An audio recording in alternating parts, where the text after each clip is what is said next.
भक्ति धारा सबका कल्याण हो। आप देख रहे हैं एच सीरीज भक्ति धारा। जय श्री राम श्रोताओं, आज आपको मैं गरुड़ पुराण के अंतर्गत यम मार्ग के 16 पुरों का वर्णन की कथा सुना रहा हूँ। तो सुनिए। श्री भगवान ने कहा, एक खगेश, इस प्रकार करुण क्रंदन और विलाप करते हुए अत्यधिक दुख प्रेत को 17 दिन तक अकेले वायु मार्ग में ही यमदूतों के द्वारा निर्दयता पूर्वक खींचा जाता है। 18वां दिन रात पूर्ण होने पर वह यामपुर पहुंचता है। उस रमणीक नगर में प्रेतों के महान गण रहते हैं। वहां पुष्पभद्रा नदी तथा देखने में सुंदर लगने वाला एक वटवृक्ष है। यमदूत वहां पहुंचकर उस प्रेत को विश्राम करने का समय देते हैं। वहां प्रेत दुखित होकर अपनी स्त्री एवं पुत्रादि सगे संबंधियों से प्राप्त होने वाले सुख का स्मरण करता है। मार्ग में पड़ने वाले परिश्रम से थका तथा भूख प्यास से व्याकुल वह प्रेत वहां करुण विलाप करता है।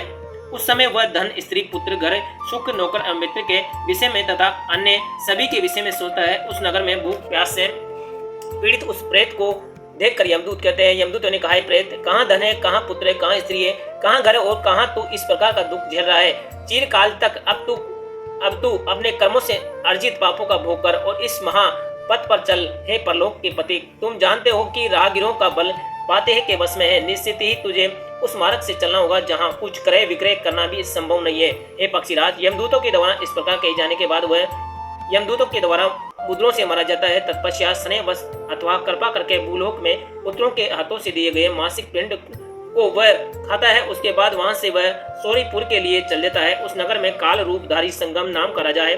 उसको देखकर प्रेत भयभीत हो उठता है और विश्राम करना चाहता है। त्रैपाक्षिक श्राद्ध में दिए गए अन्न एवं जल का वह उसी नगर में उपभोग करके दिन और रात चलकर सुंदर वस्यहीन नगेंद्र भवन नामक नगरी की ओर जाता है। उस महापथ पर चलते हुए महाभयंकर वन देखकर वह करुण विलाप करता है और वहां के कष्टों से दुखित होकर वह बार होता है। 2 मास बिताने के पश्चात वह उस नगर में पहुंचता है जहां वह अपने बंधु बांधवों के द्वारा किए गए अन्न और जल को खा पीता है।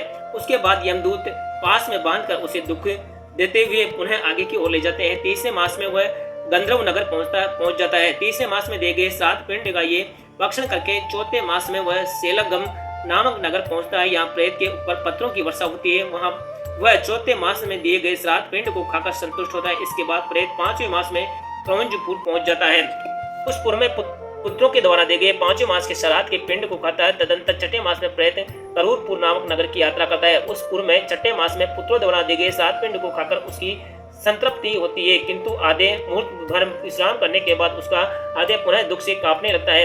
यमदूतों से वर्जित होकर वह प्रेत उस पुर को लांघ कर विचित्र भवन की ओर प्रस्थान करता है जहाँ का राजा विचित्र है। यमराज छोटा भाई तथा सोरी ही यहाँ के राज्य पर शासन करता है। ये पक्षीराज 5 मास और 15 दिन उन साण मासिक श्राद्ध होता है। अतः यमदूतों के द्वारा संत्रस्त वह प्रेत उसी विचित्र भवन में उन साण मासिक श्राद्ध पिंड का उपयोग करता है। मार्ग में बार उसको भूख पीड़ा सतत पहुंचाती है। अतः यमदूतों के द्वारा रोके जाने पर भी वह उस मार्ग में विलाप करता है कि क्या कोई पुत्र या बांधव है जो मेरे मरने पर शोक सागर में गिरते हुए मुझे सुखी नहीं कर रहा है। इसी प्रकार वहां पर उसके सामने हजारों मल्लाह आते हैं और कहते हैं कि सोयोजन विस्तृत मवाद एवं रक्त से पूर्ण नाना प्रकार की मछलियों से व्याप्त नाना पक्षी गणों से आवर्त महावैतरणी नदी को पार करने की इच्छा करने वाले तुम्हें हम लोग सुखपूर्वक तोड़ तारेंगे, किंतु ये पथिक यदि उस मर्त्यलोक में तुम्हारे द्वारा गोदान दिया गया है उस नाव से तुम पार हो जाओ। मनुष्य का अंत समय आने पर वैतरणी गोदान ही हितकारी होता है। अतः शरीर स्वस्थ रहने पर वैतरणी व्रत करना चाहिए और वैतरणी नदी को पार करने की इच्छा से विद्वान ब्राह्मण को गोदान करना चाहिए।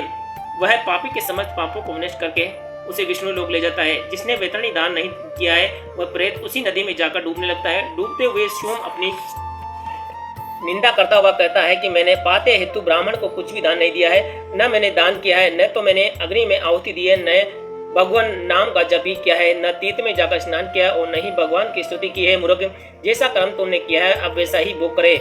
ऐसा कहने के बाद यमदूतों से हृदय से मारा जाता है। वह प्रेत उसी समय किंकर्तव्यम विमुख मूढ़ हो जाता है और वैतरणी के दूसरे तट पर दिए गए साण मासिक श्राद्ध के घटाधिक दान एवं पिंड का भोजन करके आगे की ओर बढ़ता है। अतः हे ताक से साण मासिक श्राद्ध पर सतपात्र ब्राह्मण को विशेष रूप से भोजन कराना चाहिए। गरुड़ उसके बाद वह प्रेत एक दिन रात में 247 योजन की गति से चलता है। 7वां मास आने पर वह ब्रह्मपद नामक पुर में पहुंच जाता है। सप्तमासिक श्राद्ध में जो कुछ दान किया गया है उसको काकट 8वें मास की समाप्ति पर उसकी यात्रा दुखद पुर तथा नाना करंदपुर की ओर होती है। अंततः दानु कुंदन करते हुए नाना करंद गणों देखकर वह प्रेत श्योम शून्य हृदय एवं दुखित होकर बहुत जोर जोर से रोने लगता है। वह 8वें मास के श्राद्ध को खाकर वह सुखी होता है। नगर को छोड़कर वह तप्तपुर चला जाता है। सुप्त भवन में पहुंचकर प्रेत 9वें मास के श्राद्ध में पुत्रों के द्वारा दिए गए पिंडदान एवं किराए गए ब्राह्मण भोजन को खाता है। 10वें मास में वो रुद्र नगर जाता है। वहां वह 10वें मास के श्राद्ध का भोजन करके आगे की स्थिति पयोवर्षण नामक पुर के लिए चल देता है। वहां पहुंचकर वह 11वें मास के श्राद्ध का भोजन करता है। वहां मेघों की ऐसी जल वर्षा होती है जिससे प्रेत को बहुत ही कष्ट होता है। तदंतर आगे की ओर बढ़ता हुआ प्रेत अत्यंत कड़कती हुई धूप एवं प्यास से व्यतीत हो उठता है। 12वें मास में पुत्र ने श्राद्ध में जो कुछ दान दिया है उसका ही वह दुखित प्रेत वहां पर भोग करता है। उसके बाद वर्ष समाप्ति के कुछ दिन शेष रहने पर अथवा 11वें मास 15 दिन बीत जाने पर वह सीतापुर जाता है, जहाँ प्राणियों को अत्यंत कष्ट देने वाली ठंड पड़ती है। वहाँ की ठंडी से प्रतीत भूख से व्याकुल वो प्रेत इस आभा भरी दृष्टि से दसों दिशाओं को देखने लगता है। क्या मेरा कोई बंधु बांधव है जो मेरे दुख को दूर कर दे? इस समय यमदूत उस प्रेत से ये कहते हैं, तेरा पुण्य वैसा कहाँ है जो इस कष्ट में सहायता कर सके? उनके उस वचन को सुनकर वह प्रेत, हाय देव, ऐसा कहता हुआ निश्चित ही पूर्व जन्म में किया गया पुण्य देव है, उसको मैंने संचित नहीं किया है। ऐसा मन ही मन अनेक प्रकार से विचार करके वह प्रेत पुनः धैर्य का सहारा लेता है। इसके बाद वह वहां से 44वां योजन परिक्षेत्र में फैला हुआ गंधर्व एवं अप्सराओं से परिव्याप्त अत्यंत मनोरम बहुधर्म बीतपुर पड़ता है, जहाँ 84 लाख मूर्त अमूर्त प्राणी निवास करते हैं। इस पुर में 13 प्रतिहार है जो ब्रह्मा जी के पुत्र स्वर्ण कहलाते हैं। वे प्राणियों के शुभाशुभ कर्म का बार बार विचार करके उसका वर्णन करते हैं। मनुष्य को जो कहते हैं वो करते हैं।